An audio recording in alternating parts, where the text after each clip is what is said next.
सो पहले की बात है, एक गांव में चुड़ैल लोगों को उठाकर ले जाया करती थी। उसके डर से गांव वालों ने घर से निकलना भी बंद कर दिया था। अब चुड़ैल ने एक नया आइडिया निकाला। एक सुंदर औरत का रूप बनाकर गांव में ठेला लेकर डोसा बेचने के लिए निकल पड़ी। डोसा ले लो डोसा, डोसा ले लो डोसा, डोसे वाली आई गर्मा गर्म डोसा ले लो। अरे वाह, अब तो हमारे गांव में डोसा बेचने वाली भी आने लगी। ये लगता है नई आई है। अजी, क्या इसको चुड़ैल नहीं पकड़ेगी? अरे भगवान, चुड़ैल सिर्फ आदमियों को पकड़ कर ले जाती है, सुंदर औरतों को नहीं लेके जाती। अजी, क्या आप भी उस डोसे वाले की तारीफ करने में लगे हैं? अभी तो मैं जवान हूँ, क्या मैं सुंदर नहीं लग रही? ऐसा मैंने कब बोला? तू तो बड़ी सुंदर लग रही। अब देखो, आज डोसा खिलाता हूँ। अरे ओ डोसे वाली, पहली बार हमारे गांव में आई हो, जरा डोसे तो खिलाओ। हाँ जी, इस गांव में तो मैं पहली बार आई हूँ। पड़ोस के गांव में पहले डोसा बेचा करती थी। आप खा के देखिए, बड़ा मज़ेदार स्वाद लगेगा। अरे खिलाओ खिलाओ, डोसा खाने तो ही आया हूँ। वाह वाह, क्या स्वाद है। अब रोज आना डोसे बेचने। अब हर रोज वह चुड़ैल सुंदर औरत का रूप बनाती और गांव में डोसा बेचने के लिए आती। उसके डोसे इतने स्वादिष्ट थे कि अब लोग घरों से बाहर निकलकर उसे खाने के लिए आने लगे थे। अरे वाह, गांव वालों ने मुझ पर भरोसा करना शुरू कर दिया है। मेरी तरकीब काम कर गई। अब मैं गांव वालों का फिर से शिकार करना शुरू कर देती हूँ। डोसे ले लो डोसे, डोसे ले लो डोसे।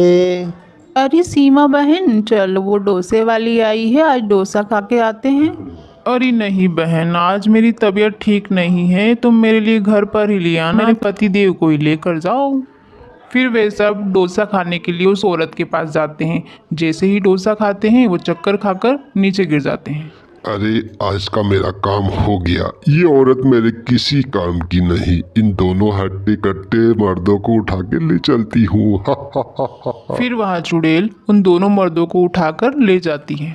थोड़ी देर बाद सीमा वहाँ आती है तो देखती है कि माया नीचे गिरी हुई है। सीमा उस पर पानी के छींटे डालकर उसे जगा देती है और पूछती है, अरे माया, तुम यहाँ कैसे गिरी? तुम तो डोसा खाने आई थी ना, और हमारे पतिदेव कहाँ हैं दोनों के? अरे बहन, मुझे कुछ पता नहीं मैं कैसे गिरी, और वो दोनों हो सकता है कि खेत पे गए हों। ऐसा बोलकर दोनों अपने अपने कामों में लग जाती है। उधर चुड़ैल उन दोनों को गुफा में ले जाकर एक पिंजरे में बंद कर देती है, जहाँ उनके अलावा और भी लोग बैठे हुए थे। अरे हरिया, रामू शामू, तुम भी यहीं कैद हो? क्या करे भैया, ये नास मिट्टी हमें भी आज उठाकर ले आई। लगता है भैया पूरे गांव के मर्दों को खत्म करके ही मानेगी ये चुड़ैल। अरे तुम लोग अपना मुंह चलाना बंद करो और चल रामू, तू मेरे लिए बकरा बना। अब मेरी सेवा करोगे तुम लोग। जैसे ही 11 हो जाओगे मैं तुम सभी लोगों को खत्म कर दूंगी। अगले दिन फिर वह चुड़ैल आती है और एक मर्द को उठाकर ले जा रही होती है। तभी उसकी पत्नी देख लेती है और गांव वाले को जाकर बताती है कि वो डोसे वाली उसके पति को लेकर गई है।